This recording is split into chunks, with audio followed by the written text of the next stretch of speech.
DC विश्राम कुमार मीणा ने लघु सचिवालय के कॉन्फ्रेंस हॉल में जिला सड़क सुरक्षा समिति की मासिक बैठक को संबोधित करते हुए कहा कि जिले की सीमा से गुजर रहे राज्य और नेशनल हाईवे तथा अन्य सड़क मार्गों पर अतिक्रमण, सामान, अवैध पार्किंग आदि को तुरंत हटवाया जाए तथा अवैध कट भी तुरंत बंद करवाया जाए ताकि सड़क दुर्घटनाओं जैसे मामलों में रोक लगनी संभव हो सके। उन्होंने कहा कि दिल्ली मुंबई एक्सप्रेसवे पर जनवरी 2025 से 25 जून 2025 तक ओवर स्पीड के 49,231 चालान किए गए और 788 चालान अवैध पार्किंग के किए गए। डीसी विश्राम कुमार मीणा ने सड़क सुरक्षा समिति से संबंधित विभागों के अधिकारियों को निर्देश देते हुए कहा कि सभी अधिकारी सुनिश्चित करें कि प्रत्येक वाहन निःशुल्क पार्किंग में ही खड़ा हो और अवैध पार्किंग वाहनों पर सख्ती के साथ कार्रवाई की जाए। उन्होंने कहा कि सड़क सुरक्षा के तहत योजनाबद्ध तरीके से कार्य करते हुए आमजन को जागरूक करने की दिशा में अधिकारी आपसी समन्वय के साथ कार्य करें। सभी मुख्य सड़कों पर प्रवेश व निकास पॉइंट पर रोड मार्किंग, सेफ्टी डिवाइस जैसे रोड स्टैंड्स, कैट आई बनाई जाए। सभी मुख्य सड़कों, राष्ट्रीय व राज्य मार्गों पर बने अवैध कटों को तुरंत बंद कराया जाए। अगर कोई व्यक्ति इन कटों को पुनः खोलता है तो ऐसे व्यक्ति या वाहन चालक के खिलाफ कानूनी कार्यवाही अमल में लाई जाए। इसके साथ ही सभी सड़कों के पेचवर्क का कार्य जरूर करवाया जाए। डीसी ने कहा कि जिला सड़क सुरक्षा समिति जनमानस को सड़क सुरक्षा के महत्व के प्रति जागरूक करने और सड़कों पर सुरक्षित यातायात सुनिश्चित करने के लिए प्रतिबद्ध है। सड़कों पर सुरक्षित यातायात के लिए संबंधित विभाग जरूर कार्रवाई करे।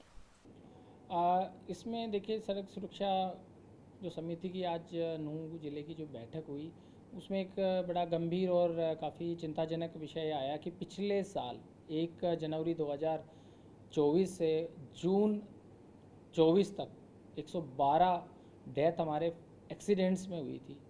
इस साल वो बढ़कर 129 हो गई है इसी पीरियड में। तो ये बहुत ज़्यादा चिंता का विषय है। सड़क सुरक्षा समिति का जो लक्ष्य होता है वो एक्सीडेंट्स में रिडक्शन है। फैटल एक्सीडेंट जो होते हैं जिसकी वजह से डेथ होती है उसको रिड्यूस करना है। तो ये कहीं ना कहीं हमारे लिए एक बहुत बड़ी चुनौती बनकर उभरा है। तो इसी दिशा में जो आज डिस्कशन हुआ उसमें खासकर मुंबई एक्सप्रेसवे के अलोंग जो अवैध ढाबे बने हुए हैं उन पे कार्रवाई के लिए एक हमने कमेटी के आदेश दिए हैं कि SDM, DTP, enforcement bureau, police और कंसर्न तहसीलदार, नायब तहसीलदार, उनकी ये कमेटी जॉइंट रूप से इस ड्राइव को चलाएं और एनएच भी जो अपने उनके जो एरिया आता है 100 मीटर का जो एरिया है ग्रीन बेल्ट है उसमें जो ढाबे हैं उनको वो हटाएं ताकि कोई इलीगल पार्किंग जो है वो एक्सप्रेसवे पे नहीं करें। सिमिलरली जो 248A है जिसमें हमारे काफ़ी एक्सीडेंट की घटनाएं होती रहती हैं, उससे भी कई लोगों को जान से हाथ धोना पड़ा है। तो उसमें भी यही ध्येय है कि जो चाहे इलीगल कट पे क्रैश बैरियर को साइड करके मोटरसाइकिल पार करना हो, वहाँ भी पीडब्ल्यूडी को दिशा निर्देश दिए हैं कि वो उन क्रैश बैरियर को बिल्कुल चाहे ज़मीन में हल्का सा गाड़ के और उसको एक बार कवरेज करके वो दें ताकि इस तरह के लीगल कट ना हो। साथ ही में सभी लोगों से, क्योंकि इन सब ये उपाय हैं, एक हम जो घटना घटित होने के बाद कुछ कार्रवाई होती है हमें कि हमें प्रोएक्टिव ही कदम लेने हैं, वो है। साथ ही मैं सभी नागरिकों से एक अनुरोध करूँगा, चाहे वो एक्सप्रेसवे पे चलने वाले हों, चाहे हमारे मेन रोडों पे चलने वाले हों, चाहे बाइक से चलने वाले हों, कि युवा बच्चों को, छोटे बच्चे बिना हेलमेट मोटरसाइकिल चलाते हैं, फैमिली भी अगर जाती है वो भी बिना हेलमेट, उसमें देखा है और कई बार हादसा होते ही उसके बाद तुरंत जान भी चली जाती है, हम उस हॉस्पिटल भी नहीं पहुंचा पाते हैं। तो सभी से मेरा अनुरोध है कि छोटे बच्चों को, जो नाबालिग हैं, वो बिल्कुल अवैध कार्य है, वो तो बिल्कुल ही अलाउड नहीं है। साथ ही जो एडल्ट भी हैं वो भी अपना सीट बेल्ट हो, चाहे हेलमेट्स हों, कहीं भी जाएं वो अपना इनको इस्तेमाल करें। जो रिफ्लेक्टर टेप है या बाकी जो सांकेतिक है उनका पालन करें और कोई जल्दबाजी नहीं है। सावधानी इसी में है कि हम एहतियात बरतें और एक रोड पे जो ट्रैफिक है उसका सम्मान करें।